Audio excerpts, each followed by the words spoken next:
Olá pessoal, tudo bem com vocês? Vamos dar sequência aqui ao nosso vídeo. Nós começamos falando sobre esse moço aí, João Calvino, as Institutas da Religião Cristã. Falamos sobre essa parte aqui, que é a primeira parte, tomo 1, e que corresponde ao livro 1 e livro 2, lembrando que Calvino escreve as Institutas em 4 livros, e essa edição da Unesp, essa virá aqui, ela é dividida em 2 tomos. Então nesse tomo você tem livro 1, livro 2, e nesse tomo aqui, que nós vamos ver agora, você tem livro 3 e livro 4. Pensando então nessa estrutura linear, como eu comentei no vídeo anterior, que Calvino vai trabalhando, que ele vai estruturando aí a sua obra, enquanto agora no final do livro 2, ele fala sobre a encarnação de Cristo, dupla natureza de Cristo, o tríplice ofício de Cristo, foram as últimas coisas que eu falei no último vídeo, e Cristo como aí desempenhando esse papel de Redentor. Agora no início do livro 3, ele vai falar para a gente sobre os modos de receber essa graça de Cristo.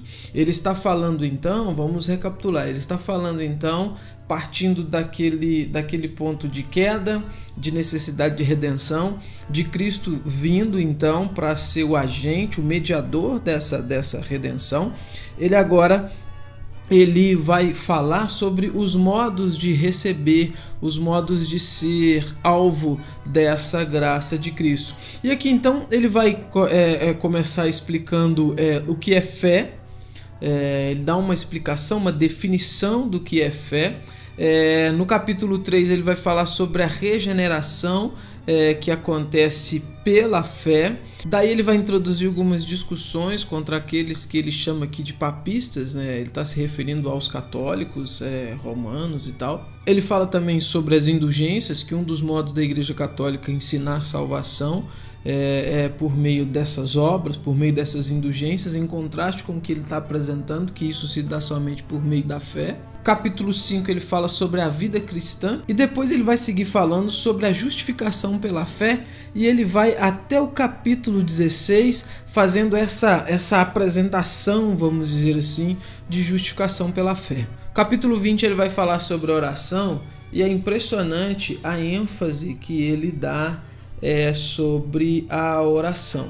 Eu quero ler um pedaço aqui do que ele fala sobre oração, só para vocês terem uma ideia.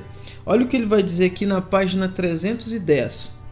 Assim, pelo benefício da oração, conseguimos penetrar até aquelas riquezas que Deus celestial tem depositadas em si. Pois a oração é uma espécie de comunicação entre Deus e os homens, mediante a qual estes entram no santuário celestial, recordam ao Senhor suas promessas e instam-lhe a mostrar na realidade, quando a necessidade o requer, que aquilo em que acreditaram, simplesmente em virtude de sua palavra, não era vão. Vemos, pois, que Deus não nos propõe coisa alguma a esperar dele, sem que, ao mesmo tempo, mande que a peçamos pela oração. Tão certo é o que dissemos, que com a oração encontramos e desenterramos os tesouros que se mostram e descobrem a nossa fé pelo Evangelho. Não há palavras suficientes para explicar quão necessário, útil e proveitoso é o exercício de orar ao Senhor. De certo, não sem motivo, nosso Pai Celestial assevera que toda a segurança de nossa salvação consiste em invocar seu nome, pois assim adquirimos a presença de sua providência, com a qual vela, cuidando e provendo tudo o que nos é necessário, e a presença de sua virtude e potência, com a qual nos sustenta a nós, fracos e sem forças, e ainda a presença de sua bondade, pela qual nos recebem sua graça e favor a nós, miseravelmente agoniados pelos pecados, e finalmente o chamamos para nos mostrar que nos é favorável e que está sempre conosco. Daqui nasce para nós uma grande paz e tranquilidade de consciência, porque, tendo exposto ao Senhor a necessidade que nos oprimia, descansamos nele plenamente, porque estamos persuadidos de que nenhum de nossos males está oculto àquele que nos quer tão bem e que pode olhar por nós da melhor forma possível. Gente, isso aqui é fascinante. A segurança que ele atribui à oração, a certeza que ele expõe aqui de que Deus está ouvindo as nossas orações, de que ele não está alheio às nossas petições, é uma coisa assim muito confortadora, muito alentadora. Dando sequência, no capítulo 21, Calvino vai falar então sobre a eleição e predestinação, a famosa eleição e predestinação. É interessante fazer alguns comentários aqui pelo seguinte: muita gente conhece Calvino, ou melhor dizendo, pensa que conhece, né? Muita gente atribui a Calvino somente o assunto da eleição e predestinação, dado a alcunha aí, calvinismo, né? Teologia calvinista, teólogos calvinistas. E quando se diz então sobre calvinismo, o que se quer dizer, o que se tem em mente é falar sobre eleição e predestinação. Agora, pense, nós estamos diante aqui de duas obras, ou melhor dizendo, de uma obra, de 2 tomos, de 4 livros. 4 livros. Em 4 livros, Calvino vai separar apenas 4 capítulos para expor esse assunto, esse tema de eleição e predestinação. E muita gente reduz então o pensamento dele somente a isso. É assim, tá na cara, tá muito claro que Calvino é muito mais do que eleição e predestinação. Tá muito claro que para nós então, que somos calvinistas, que estamos aí sob essa alcunha, sob esse título, sob essa forma de interpretação, que não é só eleição e predestinação, tem muita coisa envolvida, tem muito mais. Tem toda uma estrutura de pensamento e uma forma de ver a Escritura, de interpretar a Escritura, que, de novo, está exposta aqui de forma organizada, e que a eleição e a predestinação é apenas uma parte disso, é apenas um trecho desse pensamento todo, vamos dizer assim. Eu quero ler aqui também um pouquinho do que ele fala então sobre eleição e predestinação, mas dando ênfase a isso, não reduza o pensamento de Calvino, não reduza o calvinismo somente a eleição e predestinação, porque isso assim, é um reducionismo não sincero. Pode-se dizer que a pessoa conhece então algo de Calvino por esse assunto, mas não pode-se pensar que Calvino ensinou só isso, falou só isso, que a ênfase de tudo que ele escreveu é isso, muito pelo contrário. Mas mesmo assim, vamos ler um pedacinho aqui do que ele fala sobre isso, página 375. O título é A Eleição Eterna, com a qual Deus predestinou a uns para a salvação e a outros para a perdição. Olha o que ele diz: mas porque o pacto da vida não é pregado igualmente a todos os homens, e porque entre aqueles aos quais é pregado não é sempre recebido da mesma forma, mostra-se nessa diversidade um admirável segredo do julgamento divino, pois não há dúvida de que essa variedade serve também ao decreto da eterna eleição de Deus. E se é evidente que da vontade de Deus depende que a um seja oferecida gratuitamente a salvação e que a outros se lhes negue, daí nascem grandes e muitos árduos problemas que não é possível explicar nem solucionar se os fiéis não compreenderem a que devem com respeito ao mistério da eleição e da predestinação. É interessante isso daqui, interessante perceber que Calvino está trabalhando, está entendendo essa questão de eleição e predestinação como um mistério. Ele nunca diz que ele domina todo esse assunto, que ele entende todas as nuances disso. Ele sempre trabalha isso como um mistério. Ele entende que é algo guardado nessa prateleira misteriosa, que não é tão revelado, que não é tão claro assim para nós. Aí ele segue dizendo: a muitos essa questão parece intrincada, pois creem ser coisa muito absurda e contra toda razão e justiça que Deus predestine uns à salvação e outros à perdição. Ver-se-á claramente pela argumentação que empregaremos nesse tema, que são eles que se enredam por falta de discernimento. E mais, veremos que na obscuridade mesma do tema, que tanto os assombra e espanta, há não só um enorme proveito, mas também um fruto suavíssimo. Me espanta ver que um homem dessa envergadura, ao qual esse pensamento leva o nome dele, tenha tanto cuidado para falar disso e fale disso de uma forma tão assim, tão ponderada, e a gente vê hoje pessoas aí falando disso à torta e à revelia, falando disso, dando tantas certezas, né? Isso me assusta um pouco. Ele fecha então o livro 3 falando sobre a ressurreição final, um pouquinho aí da escatologia, do pensamento do final de todas as coisas aí dele. Aí a gente entra agora então no livro 4, o último livro. Nesse livro 4, Calvino vai começar falando, fazendo aí, vamos dizer assim, um contraste. Ele começa falando sobre a igreja verdadeira e ele vai comparar a igreja verdadeira com a igreja falsa. Ele quer fazer aqui uma apresentação, vamos dizer assim, de critérios, de características que ele entende na igreja verdadeira frente a coisas que ele desconsidera, vamos dizer assim, ou que ele não considera como sendo característicos de uma igreja verdadeira e que obviamente vai estar incluído aí na igreja falsa. Olha o que ele diz, eu quero ler de novo palavras dele. Eu quero apresentar trechos aqui para você ter uma noção do linguajar que ele usa, de como que ele está trabalhando essas questões. Aqui então, o que eu vou ler é ele falando sobre esse contraste entre igreja verdadeira e igreja falsa. Olha o que ele vai dizer. Os romanistas não pretendem outra coisa, senão o que outrora queriam os judeus quando eram interpelados pelos profetas do Senhor, por sua cegueira, impiedade e idolatria.